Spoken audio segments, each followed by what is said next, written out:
జీవితం మీరా జీవితంలో వెలుగు నింపావయా, వ్యర్థముగా ఉన్న జీవితానికి అర్థం చూపావయా.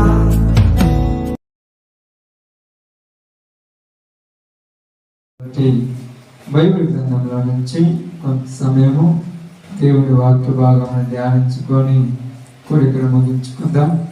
సమయంలో దేవుని యొక్క వాక్యాన్ని మనందరం కొరకు శ్రద్ధగా వినట్టు కొరకై ప్రయాసపడదాం. ఏ విషయంలో కొరక మనము ఆలోచన లేని వారిగా కాకుండా జ్ఞానంతో దేవుని మాటలు వినట్టు కొరకు ప్రయాసపడదాం. మంచిది. సమయంలో ఇంతవరకు దైవజనులు కొద్ది మాటలు తెలియజేశారు. ఇప్పుడు మరి కొద్ది విషయాలు తెలుసుకొని ప్రార్థన చేసుకుందాం. బైబిల్ గ్రంథంలో నుంచి ఇర్మియా గ్రంథము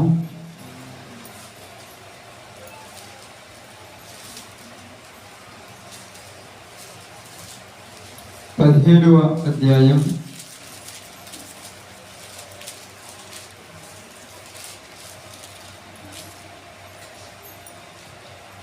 17వ అధ్యాయము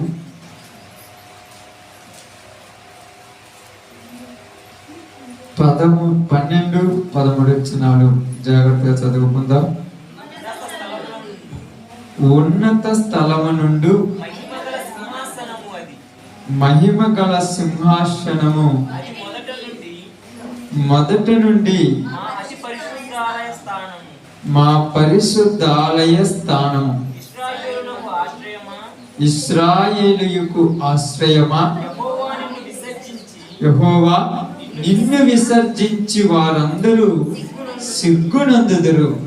నా ఎడల ద్రోహము చేయువారు యెహోవా అను జీవ జలముల ఓటను విసర్జించి ఉన్నారు గనుక వారు ఇసుక మీద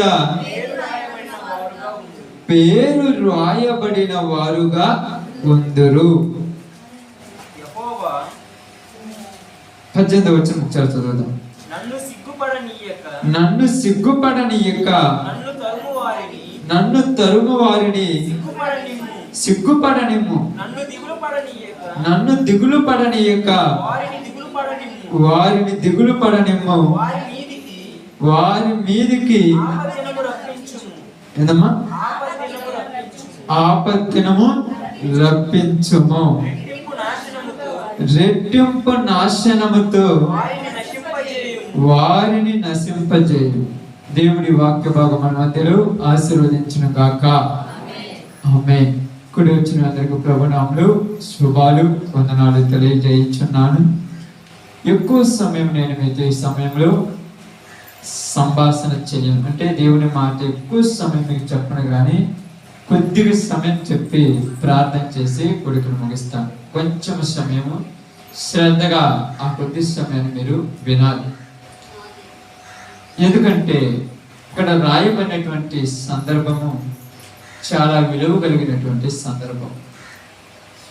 ఇశ్రాయేలు ప్రజలు ఐగుప్తు దేశంలో నుంచి దేవుడు వారిని పంపించాలని అనుకున్నటువంటి ప్రదేశంలోనికి పంపించినప్పుడు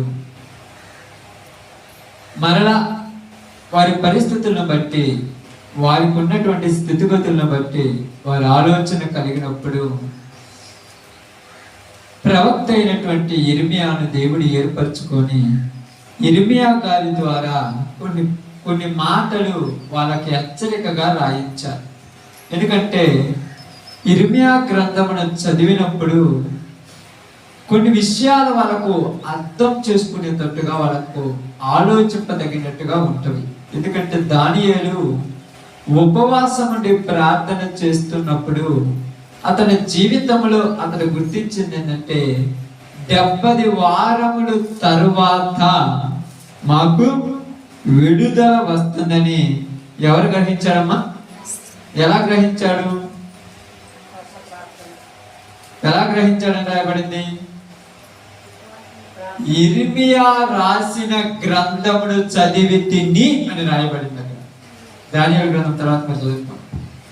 ఇర్మియా గారి ద్వారా మాటలాడిన మాటలను బట్టి అన్నట్టుగా మాట్లాడుతూ ఉంటాడు.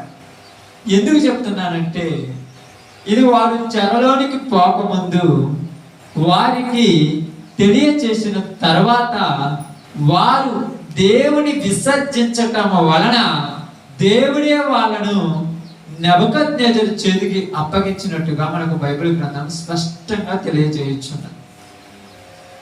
వాళ్ళందరినీ అతడు వచ్చి ఈడ్చుకొని వెళ్ళిపోయినట్టుగా కూడా మనకు బైబిల్లో రాయబడి ఉంది. అయితే ఇక్కడ మనం చదివినటువంటి సందర్భాన్ని మాత్రమే వివరిస్తాను. ఏమని రాయబడిందంటే, ఉన్నత స్థలము నుండి మహిమ గల సింహాసనము మొదట నుండి మా పరిశుద్ధాలయ స్థానము. కిందేం రాయబడింది దానికి అంటే ఫుట్పాత్ లో ఒక మాట రాయబడింది, పరిశుద్ధాలయ స్థానము అని. ఫుట్పాత్ లో ఏముంది? మహిమ సింహాసనమా, మొదటి నుండి ఉన్నత స్థలమా, మా పరిశుద్ధ ఆలయ స్థలమా. అంటే ఇశ్రాయేలు ప్రజలు వారి యొక్క ఉద్దేశాలను ఇక్కడ ప్రకటిస్తున్నారు. వారి యొక్క పరిస్థితిని ఇక్కడ మాట్లాడేస్తున్నారు. రాత్రి మీకు ఒక విషయాన్ని నేను చదివించాను, గుర్తుందో లేదు? ఏం చదువుకున్నాను రాత్రి, గుర్తుందా? రాత్రి ఇప్పుడు దాకా గుర్తుంటుందా అక్క? రాత్రి ఇప్పుడు దాకా గుర్తుంటుందా?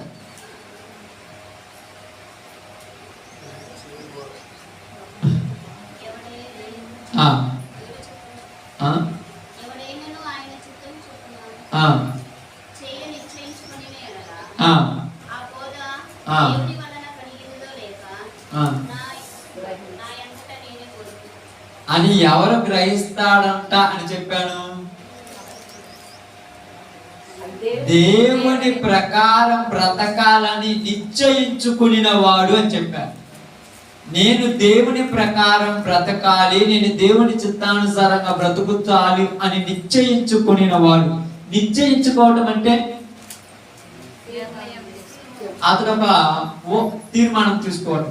ఇప్పుడు ఇక్కడ కూడా ఇశ్రాయేలు ప్రజలు మాట్లాడుతున్న మాట, ఏమని మాట్లాడుతున్నారు? వాళ్ళు ఏమని మాట్లాడుతున్నారు?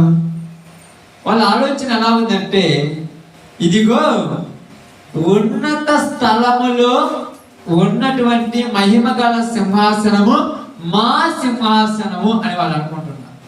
మా పరిశుద్ధ ఆలయ స్థలం ఎలాంటిదంటే, మా దేవుడు ఎలాంటి వాడంటే, మేము ఎలా ఉన్నామంటే మా దేవుడు గొప్పవాడు, మేము ఆ దేవుని బిడ్డలము కనుక మేము పరలోక రాజ్యానికి వారసులమని ఈయన నిర్ణయించుకుంటున్నారు.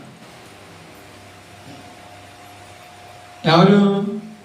వీళ్ళే నిర్ణయించుకుంటున్నారు. ఇప్పుడు వీళ్ళు నిర్ణయించుకున్నప్పుడు వీళ్ళ యొక్క ఆలోచన ఒకసారి మనం గమనిద్దాం. అక్కడ ఏం మాట్లాడారో చూడండి. ఇశ్రాయేలీయునకు ఆశ్రయమా యెహోవా, ఇశ్రాయేలీయులకు ఆశ్రయమా యెహోవా, నిన్ను విసర్జించి వారందరూ సిగ్గునందుదురు. అంటే ఇప్పుడు వీళ్ళు ఎవరిని విసర్జించారంట? యెహోవాను విసర్జించారు. ఏ విధముగా విసర్జించారు? ఆయన చెప్పే మాటలు వినకుండా. అంతేనా? బాగా గమనించాలి. సందర్భం కొంచెమే, సబ్జెక్ట్ పెద్దది కానీ నీకు చెప్పేది మాత్రం కొంచెమే. బాగా గమనించండి. వీళ్ళు ఎలా విసర్జించారంట? మాటలు వినకుండా విసర్జించారు. అంటే ఇప్పుడు వీళ్ళు ఏమని మాట్లాడుతున్నారు? మాట వినడం లేదు. ఏమని మాట్లాడుతున్నారు? వీళ్ళ మాట ఎలా ఉంది? ప్రారంభం నుండి, మొదట నుండి మాకు గొప్పగా ఉన్నటువంటి దేవుడు నువ్వే. అంటే ఇప్పుడు ఆయన మాట అంటున్నారా లేదా? మా దేవుడు నువ్వే, మహిమ నీకే, ఘనత నీకే, మహిమాతిశయమ కలిగిన దేవా నీకు వేలాది కోట్లాది స్తోత్రాలని చెప్తున్నారు. ఇప్పుడు అలా మాట్లాడినప్పుడు మా దేవుడు ఉన్నత స్థలంలో ఉన్నవాడు గొప్పవాడిని మాట్లాడుతున్నారు. మరి ఎలా వినలేదు? విసర్జించారంటే ఎలా విసర్జించారు యెహోవాను? తీతు రాసిన పత్రిక 1వ అధ్యాయం 16వ వచనం. దేవుణ్ణి ఎరుగుదుము అని వారు చెప్పుకొందురు గాని అసహ్యులను అవిధేయులను ప్రతి సత్కార్యము విషయములో భ్రష్టులనై ఉండి తమ క్రియల వలన దేవుణ్ణి ఎరగమన్నట్టు ఉన్నారంట.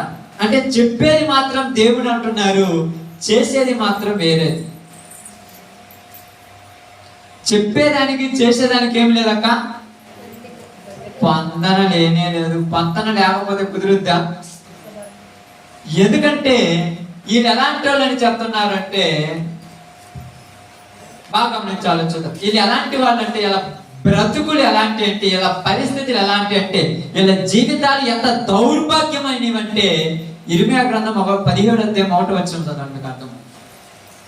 ఎంత పనికి మాలిన స్థితిలో ఉన్నారో మీకు అర్థం కావచ్చు.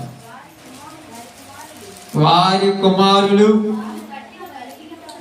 తాము కట్టిన బలిపీఠములను ప్రతి పచ్చని చెట్టు క్రిందనున్న దేవతా స్తంభములను జ్ఞాపకము చేసుకొనుచుండగా యూదా పాపము ఇనుప కంఠముతో రాయబడి ఉన్నది, అది వజ్రపు మేకుతో లిఖించబడి ఉన్నది, అది వాడి హృదయములనడి పలక మీద చెక్కబడి ఉన్నది. ఇక్కడ చదివిన మాట మీకు ఏమన్నా అర్థమైందా? ఎవరికైనా అర్థం ఏమన్నా అయిందా? చదివిన మాట ఏమి చదువుతున్నది ఇక్కడ? వారి కుమారులు తాము కట్టిన బలిపీఠములను ప్రతి పచ్చని చెట్టు క్రిందనున్న దేవతా స్తంభములను, అంటే వీళ్ళకి ఏ గుర్తొస్తున్నాయి? ఏ గుర్తొస్తున్నాయి? వాళ్ళు కట్టిన బలిపీఠములను గుర్తొస్తున్నాయి. ఎందుకు జ్ఞాపకం చేసుకుంటున్నారు?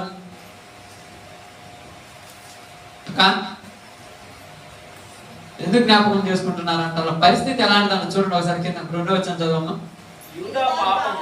యూద అంటే ఈ ప్రజల యొక్క పాపం ఎలాంటిదంటే, ఇనుప కంఠముతో రాయబడినది, అది వజ్రపు మనతో లిఖించబడి ఉన్నదంట. ఏటతో రాశారంటే ఎటను? ఇనుముతోను వజ్రముతోను రాశారు. ఎందుకు రాశారు ఇలాగా అంటే? ఇనుముతో రాశాడంటే అర్థమైంది, వజ్రపు మనతో రాశాడంటే అర్థమైందమ్మా. ఎక్కడ రాశాడంట? వాళ్ళ హృదయం అనేది పలక మీద రాశారంట. ఏటితో రాశారంట? వేటితో రాశారంట? ఇనుపుతో వజ్రముతో. ఎందుకు ఈ రెండింటితో మాట్లాడాల్సి వచ్చింది? ఈ రెండింటి గురించి ఎందుకు చెప్పాడు?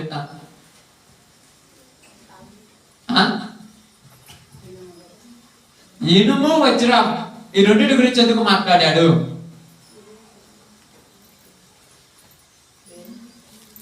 సిరా అనొచ్చు, రాయి అనొచ్చు, లేకపోతే వెండి అనొచ్చు, లేకపోతే ఇంకొకటి ఇతర అనొచ్చు, రాగి అనొచ్చు, ఏదైనా అనొచ్చు.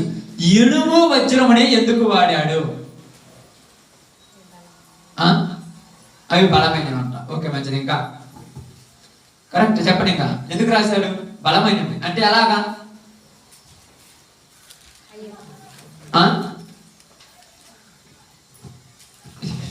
వజ్రం గురించి కూడా తెలియదా? కొనుక్కుంటే కావాలని తెచ్చుకుంటారా?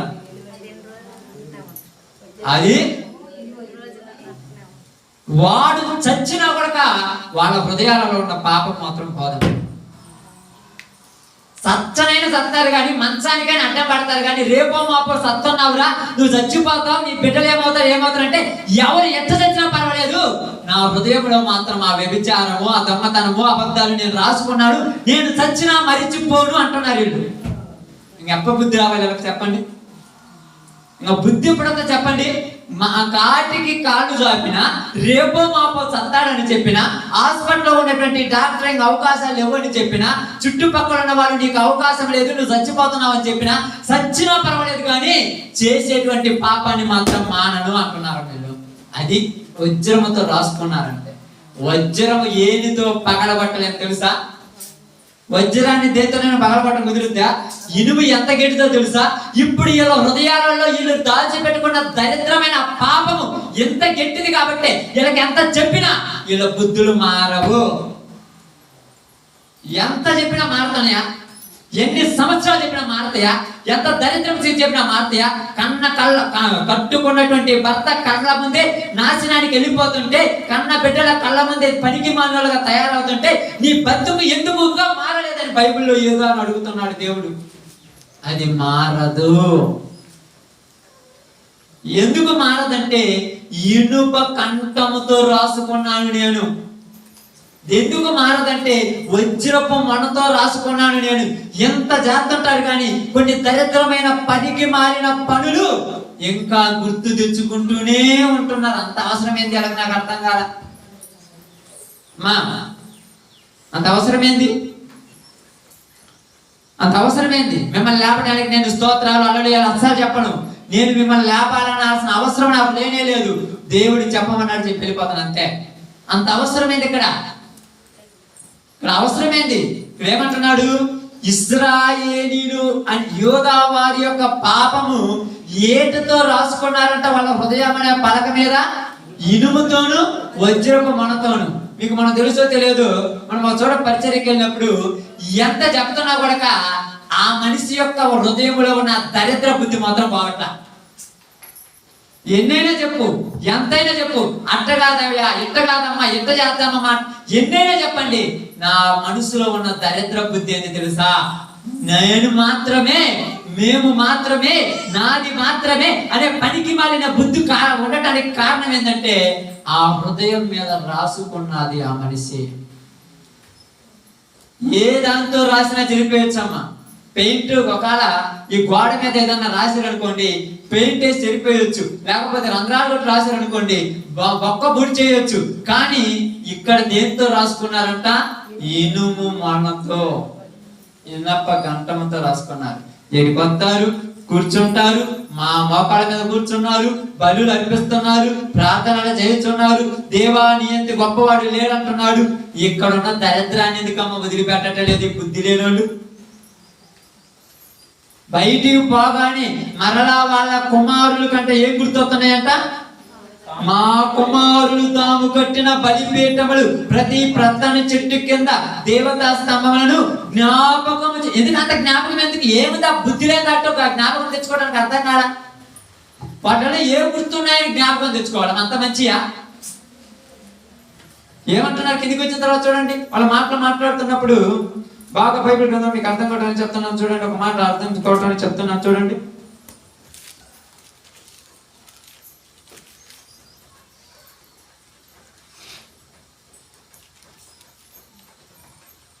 చూడండి ఇక్కడ బాగా గమనించి ఆలోచించండి. అదే ఇర్మీయా గ్రంథము, అదే 17వ అధ్యాయము 5వ వచనం జాగ్రత్తగా చదువుదాం. యెహోవా ఇలాగు సెలవిచ్చుచున్నాడు, నరులను ఆశ్రయించి శరీరులను తనకు ఆధారముగా చేసుకొనుచు తన హృదయమును యెహోవా మీద నుండి తొలగించుకొనిన వాడు శాపగ్రస్తుడు. వాడు ఎడారిలో ఆహార వృక్షం వలె ఉండును, మేలు వచ్చినప్పుడు అది వానికి ఏమొచ్చిందంట? మేలైతే కనపడదా? దాహముతో పరుగులు తీస్తున్నాడు ఒక మనిషి. బాగా వినండి, దాహం అంటే దప్పిక అవుతుంది అక్క. మీకు అంతకప్పుడు ఇప్పుడు ఎండాకాలం దప్పిపోతుంది కదా. దాహంతో పరుగులు తీస్తున్నాడు. ఎదురుగా మంచినీళ్ళు పెట్టి బాటలు పెట్టి మంచినీళ్ళు తెచ్చిచ్చినా కూడా కనపడట్లేదంటే అర్థం ఏంటి? ఇంకా ఫ్రాంక్ చెప్తాను, ఇంకా నిజంగా చెప్తాను, ఎందుకంటే నేను చెప్పేది ఏది కూడా మిమ్మల్ని మీరు అనుకోవచ్చు ఇలా చెప్తున్నాడంటే ఇశ్రాయేలులకు, యూదా వాళ్ళ గురించి, ఇశ్రాయేల్ గురించి ఎంత ఘోరంగా చెప్పిన వాళ్ళకి బుద్ధిరా. ఏమన్నాడంటే ఒక స్త్రీ, అంటే అర్థం అవడానికి చెప్తున్నాడు, ఒక స్త్రీ తన కళ్ళ ముందు ఉన్నటువంటి పాపమును చెయ్యటానికి తన కళ్ళ ముందు కనిపించే బిడ్డలనైనను, భర్తనైనను, తోబుట్టులనైనను లెక్క చేయకుండా పోతూ ఉన్నప్పుడు ఇక్కడ జరుగుతున్న పరిస్థితిని గుర్తుపట్టదు. నేను ఎప్పుడు పాపము చేయటానికే ఇష్టపడతానన్నట్టుగా యూదా వాళ్ళ కళ్ళ ముందు మంచి కనపడ్డా వాళ్ళకు మంచి అసలు కనపడటం లేదంట. ఆపదలో ఉన్నావు, మేలు జరుగుతుంది, నువ్వు మేలులోనికి రమ్మంటే ఈ మేలు గుర్తు పెట్టుకోవట్లేదంట. నేను ఎప్పుడు అవే నాకు గుర్తు, నాకు అదే కావాలి. ఏంటిది అది? అది చెదిరిపోయాలని, అది చెడిపోయాలని, తుడిపోయాలని ఎంతో ప్రయాసపడుతుంటే నువ్వు చెడిపేస్తావేమోనని నేను దేంతో రాసుకున్నాను అంటున్నాడు, వజ్రపు మొనతో రాసుకున్నాను. నీ వల్ల కాదు దాన్ని చెడిపోయటం, నీ వల్ల అవుతా. కొంతమంది హృదయాలలో కొన్ని కరుడు కట్టిన పనికి మారిన జీవితాలు కొన్ని ఉంటాయి. ఎంత నీచమైన స్థితికి దిగజారినా బతుకునైతే మార్చుకోవడానికి ఇష్టపడతారు. అప్పుడప్పుడు కొటేషన్స్ కూడా రాస్తుంటారు కొంతమంది. ప్రాణం పోయినా పర్వాలేదు కానీ నేను మాత్రం వదిలిపెట్టాను. అంటే ప్రాణం పోయినా వదిలిపెట్టవా? పక్కన ఎన్నాళ్ళు నీ కట్టుకున్న వాళ్ళు, నీ తల్లిదండ్రులు, నీ తోబుట్టులు, నీ భర్త నీ కోసం ఏడుచి రాత్రి పగలు ఇబ్బందులు పడుతూ నీ కన్న బిడ్డలే నీ కళ్ళ ముందు నశించిపోతున్నా పర్వాలేదు కానీ ఆ దరిద్రం మాత్రమే గుర్తుండుకుంటుంది. బుద్ధి లేకపోతే సరే. ఎవరి గురించి మాట్లాడారు ఇక్కడ? అదేమన్నాడు? చూడండి, వాడు ఎడారిలోని ఆరుహ వృక్షము వలె ఉండును, మేలు వచ్చినప్పుడు. ఎక్కడున్నాడంటాడు?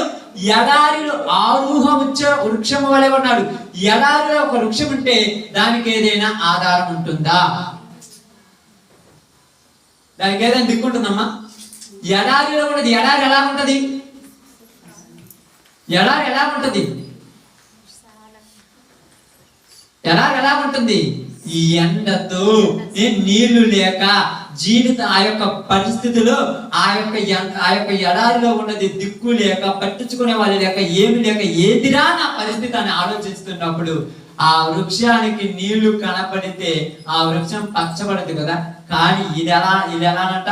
వాళ్ళ కళ్ళ ముందు మేలు కనపడిన, ఇదిగో మంచి మార్గం నీ కళ్ళ ముందుంది, ఈ దరిద్ర మార్గాన్ని విడిచిపెట్టి మంచి మార్గంలోనికి రా, దేవుడు నిన్ను నీ కుటుంబాన్ని గొప్పగా అభివృద్ధి చేస్తాడంటే ఆ అభివృద్ధి కంటే నా సుఖమే నాకు కావాలని కోరుకుంటున్న పరిస్థితి అమ్మ ఇది యోగా వాళ్ళది. ఏమి సుఖం? కుక్కలు, నక్కలు, పందులు బతికినట్టు బతుకుతున్నారు కానీ పరిస్థితి ఏమైనా మారిపోతుందా? జీవితం అంటే ఏందనుకుంటున్నారు వీళ్ళు? జీవితం అంటే ఏంది? నీ బ్రతుకు. ఒక తల్లి తన కన్న బిడ్డల కోసం తన సుఖాన్ని వదిలిపెట్టుకో బ్రతకడమే జీవితం అంటే. మరి ఇప్పుడు అలా బతికే వాళ్ళు ఏమన్నారా? ఒక తండ్రి తన కష్టం అంతా పడుతూ తన బిడ్డల కడుపు నింపినా పర్వాలేదు, నేను భక్తులున్నా పర్వాలేదు అనుకునే జీవితం. కానీ అలా ఉండే వాళ్ళు ఉన్నారా? అందుకే యూదా వాళ్ళతో చెప్తున్నాడు, యూదా వాళ్ళారా, మీ పాపం మామూలు అనుకుంటున్నారేమో. మీ పాపం ఎలాంటిదంటే కరుడు గట్టిపోయిందంట. ఒక పాత్రలో ఆహారం వండినప్పుడు, ఆహారం వండిన తర్వాత పాత్రలో అడుగును మాడిపోతుంది చూడు, మాడిపోయినప్పుడు అది ఎంత తోమిన భయం వదలక. ఎందుకు రాదు? అతక్కపోయింది కింద పాత్ర కదంతా. మాడి మాడి మాడి మాడి మాడి అది అతకపోయి దానికి రాసకపోయింది. ఇప్పుడు ఏమంటారంటే దాన్ని కరుడు కట్టితే ఆ పాత్ర అయినా కింద బెచ్చం పడుతుంది కానీ ఆ మాడు అనేది ఆగదు. కొంతమంది యూదా వాళ్ళ బతుకులు కూడా ఎలాంటి అంటే, నేను చచ్చినా పర్వాలేదు ప్రభువా, మేము చేస్తున్న అక్రమాలు అన్యాయాలు వదిలిపెట్టమంటున్నారు. చచ్చినా పర్వాలేదు అన్న వాళ్ళు ఏం అర్థమమ్మా? నేను చచ్చినా పర్వాలేదు, నేను చచ్చిపోయినా పర్వాలేదు, నా పాపాన్ని నేను ఒడిచిపెట్టను అన్నప్పుడు మనం ఏం అడుగుతాం చెప్పండి వాళ్ళు. ఇప్పుడు అందుకని వాళ్ళు ఏం మాట్లాడుతున్నారు కింద చూడండి. ఇప్పుడు మీరు చదివిన 11 వచ్చిన ఒకసారి చదవండి. ఏమంటున్నారు? నా ఎడ 13 ఇశ్రాయేలీయులకు ఆశ్రయమా యెహోవా, నిన్ను విసర్జించి వారందరూ సిగ్గునందుదురు. నిన్ను విసర్జించిన వాళ్ళందరూ ఏం చేస్తారంట? ఎప్పుడు? అదే ఎప్పుడు సిగ్గునుందేది.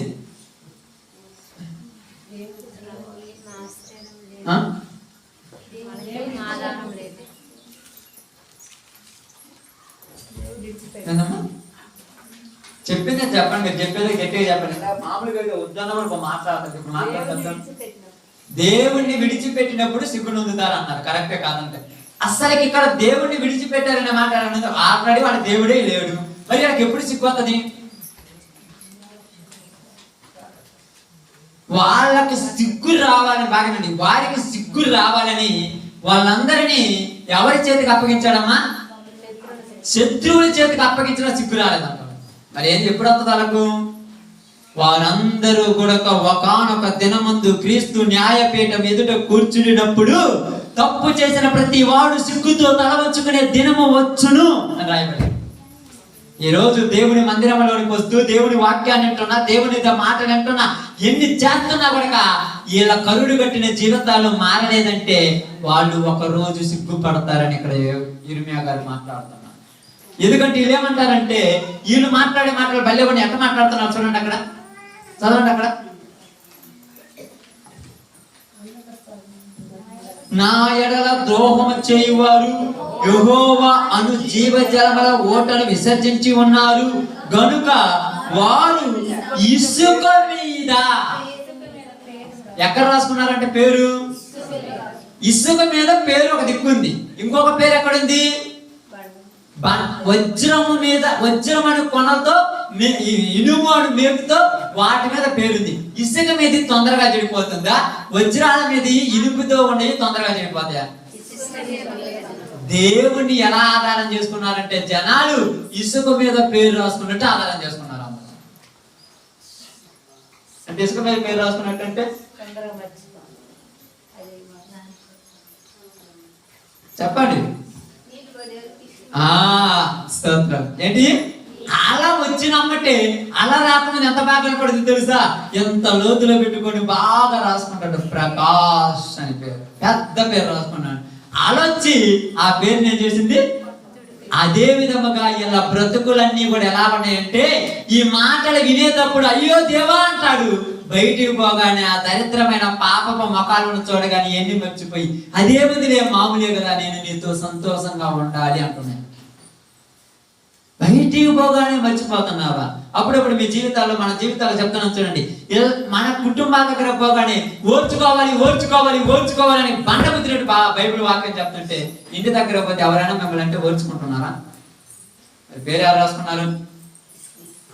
మిమ్మల్ని రెచ్చగొట్టడానికి వాళ్ళ ఇంట్లో లేనిపోయి పనులు చేస్తుంటారు. నువ్వు ఆ వారికి తీసుకుంటావు, నాకు అర్థం కాలేదు.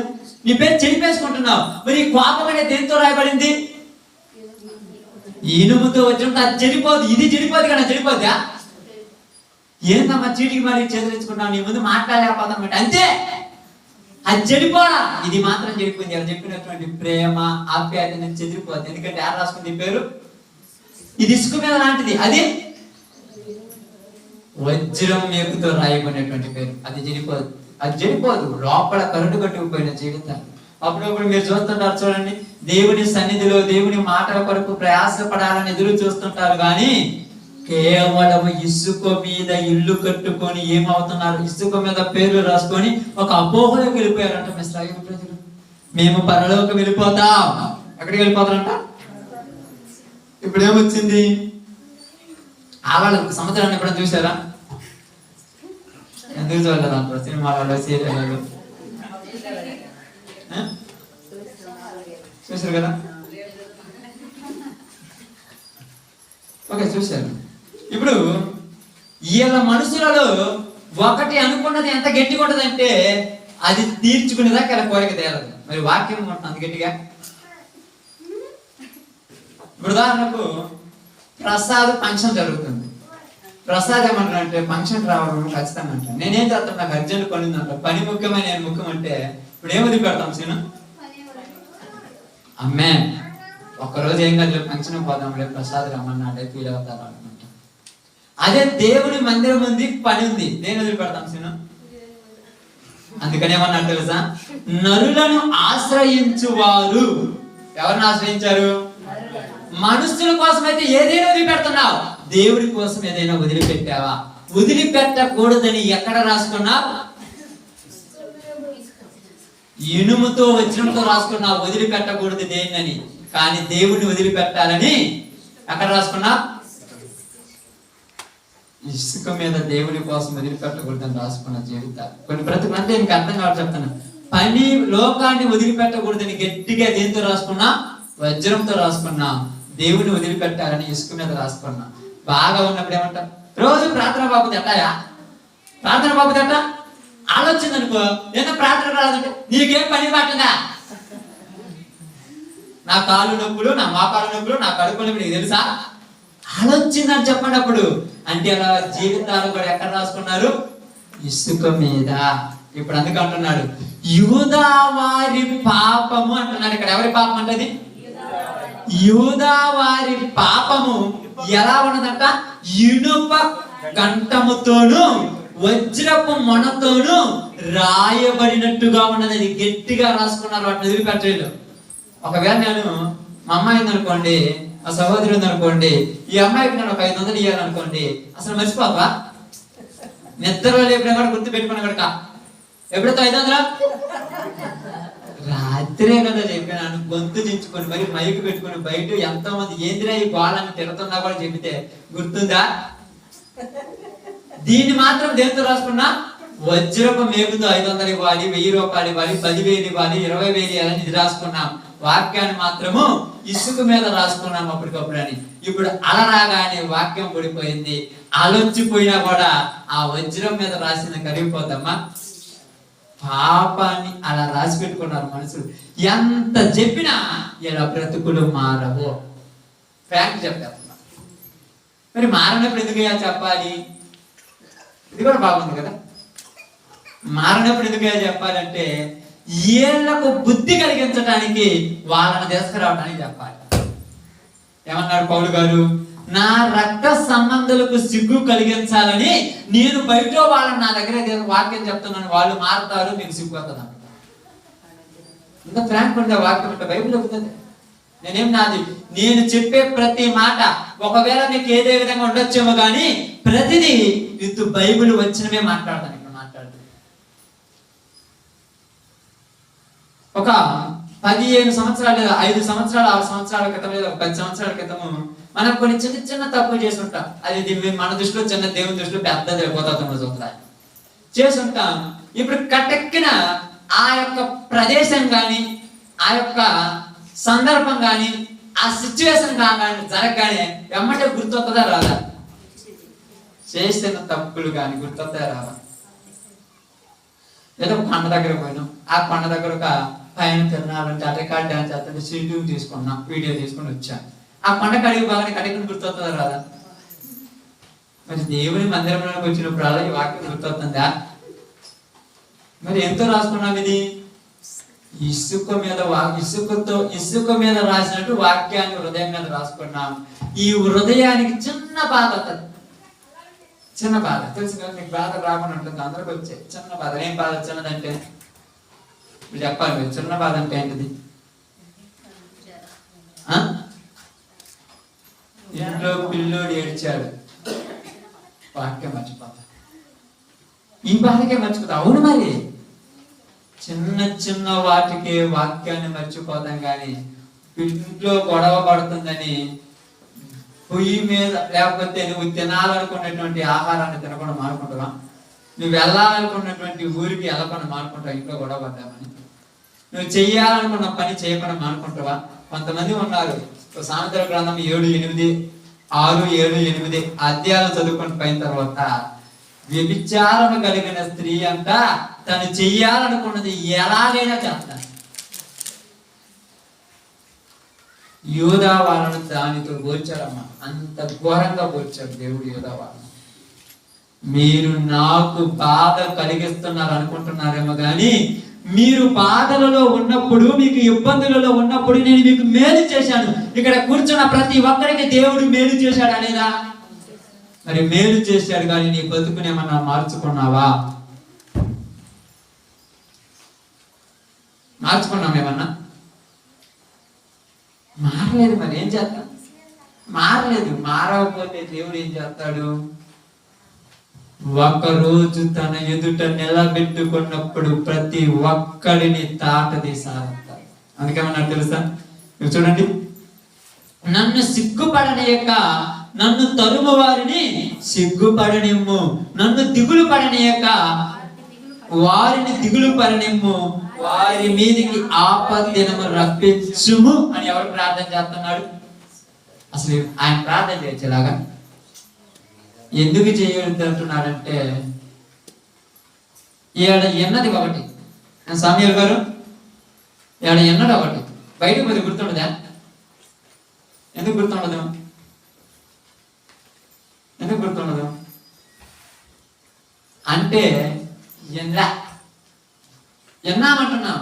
చెవులుండి, కళ్ళుండి, మనసుండి. మరి ఎందుకు ఈ చెవులు, ఈ కళ్ళు, ఈ మనసు? ఎందుకు చెప్తానంటే, ఫ్రాంక్ చెప్పాలంటే, కొంతమంది చేసేటువంటి తప్పులు, యూదాలో కొంతమంది పాపాలు చేస్తున్నారు. దేవుడి మందిరంలోనికి వచ్చి బలులు అర్పిస్తున్నారు, యాజకులు ప్రవక్తలు చెప్తున్న మాటలు వింటున్నారు, ఎన్నంత కాలం వింటున్నారు, మళ్ళా ఇంటికి పోయిన తర్వాత అదే తప్పులు చేస్తున్నారు. ఎంత కోపం రావాలి, ఎంత బాధ రావాలమ్మా. నేను బోధించిన బోధ ఏంది, మీరు పోయి చేసే పని ఏంది? అసలు ఎవరు రమ్మన్నారు మిమ్మల్ని అంటున్నాడు ఆయన. ఏమంటున్నారమ్మా? 1వ అధ్యాయం యెషయా గ్రంథం 28 వచ్చిన ఒకసారి చదవండి. యెషయా గ్రంథం 1వ అధ్యాయం.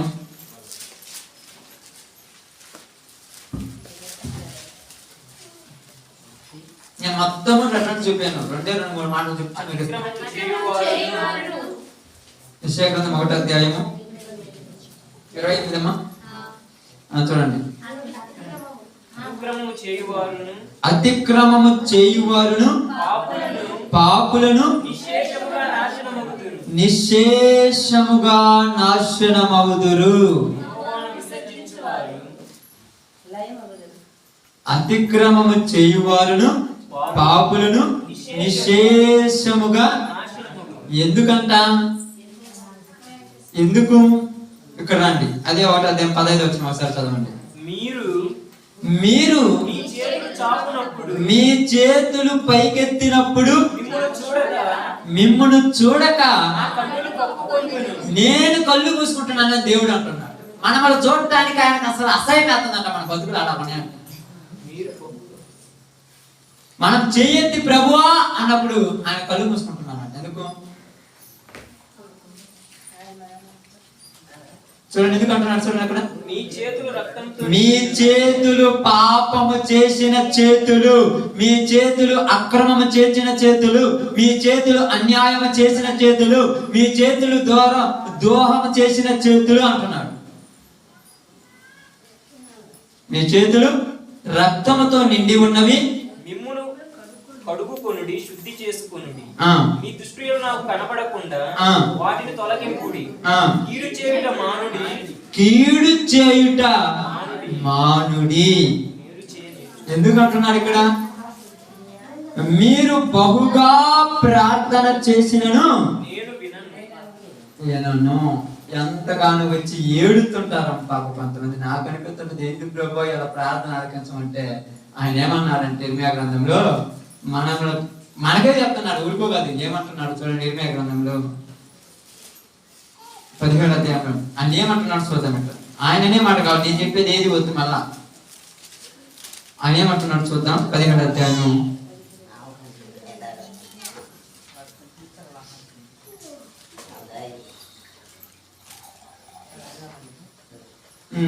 10వ వచనం చదవండి.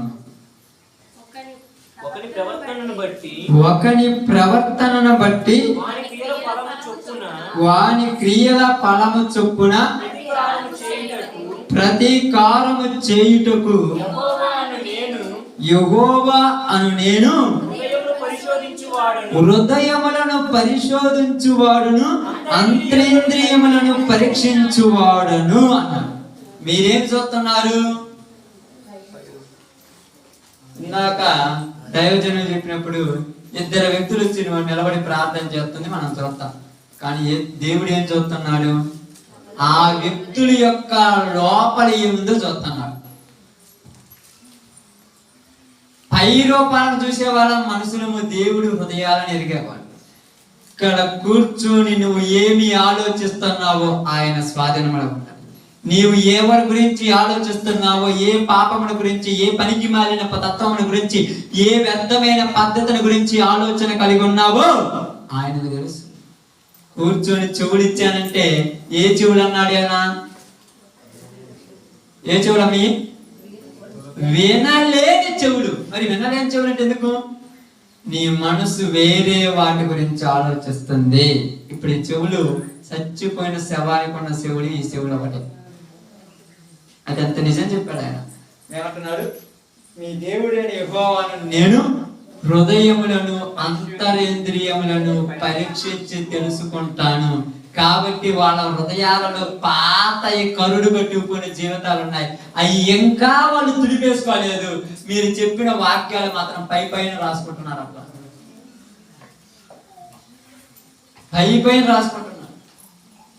ఎందుకంటే వాళ్ళ ఆసక్తి ఎలా ఉన్నదంటే, ఒక మనిషి అంట తను పాపం చేయటానికి అర్ధరాత్రి కాలమున వెళ్ళి ఊదంతా తిరుగుతూ ఉన్నదంట.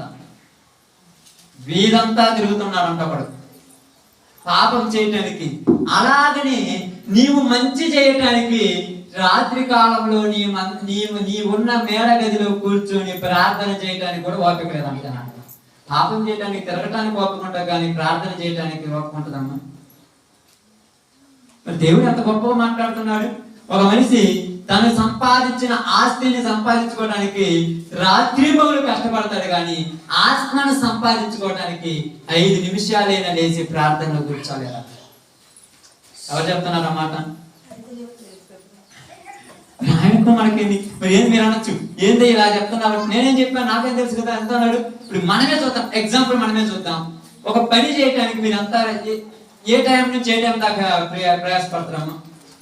ఏదైనా పని, శరీర సంబంధమైన పని చేయడానికి ఎన్ని గంటలకైనా పోతారుగా. కరెంట్ లేదు, మబ్బుగా ఉంది, చీకటిగా ఉంది, అయ్యో కాళ్ళు నొప్పులు, చేతులు నొప్పులు అని అంటా 3 గంటలకు లేస్తారు, 5 గంటల అన్నం వండుకుంటారు, 4 అన్నం వండుకుంటారు, 5 పనికి వెళ్ళిపోతారు. తొందరగా వస్తే ఇంటికి పోయి ఏం చేయాలి అంటారు. అది ఆశ. మరి దీని మీద ఆశ. ఏ రోజైనా నువ్వు క్రమం తప్పకుండా 3 గంటలకు లేచి ప్రార్థన చేస్తూ ఉన్నావా? క్రమం తప్పకుండా లోక శరీర సంబంధమైన పనుల కోసం క్రమం తప్పకుండా గంట కొట్టినట్టుగా నువ్వు లేచి ప్రయాసపడిన రోజును గుర్తుపెట్టుకో. ప్రార్థన కోసం గంట కొట్టినట్టు ఏ రోజన్నా లేచావా? ఏందమ్మా ఇంకా లేదంటే, ఈ రోజు ఎట్లా పని లేదు కదా, ఏం చేయాలి తొందరగా లేచని 9 దా పడుకుంటారు. చాలా 7-8 దా పడుకుంటావు. 8 దా పడుకున్నావు, 7 గంటలా పడుకున్నావు, అప్పుడు లేచి తొందర చేస్తున్నావు. కరెక్ట్ గా నువ్వు పనికి పోకుండా ఎట్టా కూర్చుంది ఇంటికాడ ప్రార్థనకు రావాలే కదా. కనీసం 10 గంటలకు ఏమైనా వస్తున్నారా? 12ంటికి వస్తున్నా. మరి ఊరేమన్నారు? అందుకంటున్నాడు ఆయన, నిన్ను ఎవరు రమ్మన్నాడు ఇక్కడికి? ఎవరు రమ్మన్నాడు? దేవుడు ఏమన్నా? మీరు అనొచ్చు, వారం వచ్చి అలసి సమస్త జన్మారా నా దగ్గర నువ్వేగా పిలిచావంటే, నేను ఎవరిని పిలిచాను? భారంతో ఉన్న వాళ్ళని పిలిచాను. మీరు ఎలా ఉన్నారంటున్నారు ఇక్కడ? మీరు ఎలా ఉన్నారు? భారంతో కాదు. ఇశ్రాయేలు ఎలా ఉన్నారంట చెప్పాలి. ఎలా ఉన్నారంట ఇశ్రాయేలు? వాళ్ళ హృదయము అహంకారముతో, వ్యభిచారముతో, విగ్రహారాధనతో, క్రూరముతో, ధనాపేక్షతో కరుడు కొట్టుకుపోయి బండబారిపోయిన హృదయాలతో ఉన్న మిమ్మల్ని పిలవాలన్నాడు ఆయన. అంతే, భారంతో ఉన్న వాళ్ళని పిలుస్తున్నాడు ఆయన. బండబారిపోయిన మనసును వారు పిలవాల్సింది. భారంతో ఉన్న పాపమును ఆధారం చేసుకుని బతికే వాళ్ళని ఆయన ఎందుకు పిలుస్తాడు? అవసరమా? అసలు అవసరం ఏముంది? పిలిచినాడు, మారని చెప్పాడు. మారినట్టుగా నటించే వాళ్ళని ఆయన ఏం చేస్తాడు తెలుసా? నన్ను కాదు మీరు మోసం చేసేది, మిమ్మల్ని మీరే మోసం చేసుకుంటారు అనుకున్నాను. ఇప్పుడు వీళ్ళు అంటారు అనుకున్నాం, మా పేర్లు ఎక్కడ రాబడి అంట? జీవ గ్రంథములో. ఆమేన్. ఎంత బాగా చెప్పాడమ్మా. జీవ గ్రంథంలో మా పేర్లు రాయబడి అంట. దేవుడు అంటున్నాడు, మరి పిచ్చి వాళ్ళలారా, మీ పేర్లు జీవ గ్రంథంలో రాయబడ్డాయి, కానీ ఎలా రాసుకున్నారంటే ఇసుకల మీద రాయబడినట్టే రాయబడ్డాయి. ఎక్కడ? ఇసుక మీద రాయబడితే రాయబడ్డాయి. ఇసుక మీద రాయబడింది ఎంత దూడి ఉంటుంది చెప్పండమ్మా? ఎన్ని రోజులు ఉంటుంది? అంటే కొంచెం చెప్పండి, ఎలాగా? ఆలోచనలాగా ఉంటుంది. ఆలోచన అనుకో కుటుంబపోతే ఏమవుద్ది? చెడిపోయబడుద్ది. మళ్ళా ఎలా అవుతుంది ఆలోచన తర్వాత? ఎంతకు ముందు ఎలా ఉన్నదో అలాగనే ఉంటది. కాబట్టి ఇక్కడ ఉన్నప్పుడు మాత్రమే ఇలాగనే ఉంటారు.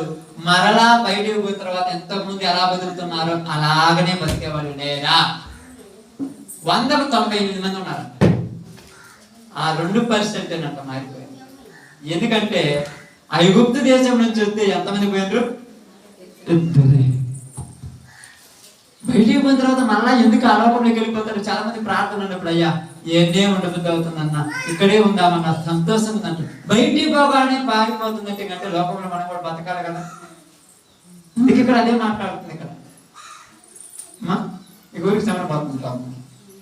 చెమట పోసే వాళ్ళు మా సహోదరులు ఉన్నారు. కొంతమంది నిద్రపోతారు, వాళ్ళ దగ్గర వాళ్ళకి చెమట పెట్టి ఏసీలో కూర్చోమని మీకైతే చెమట పోతున్నారు. ప్రశాంతంగా తెలుసు.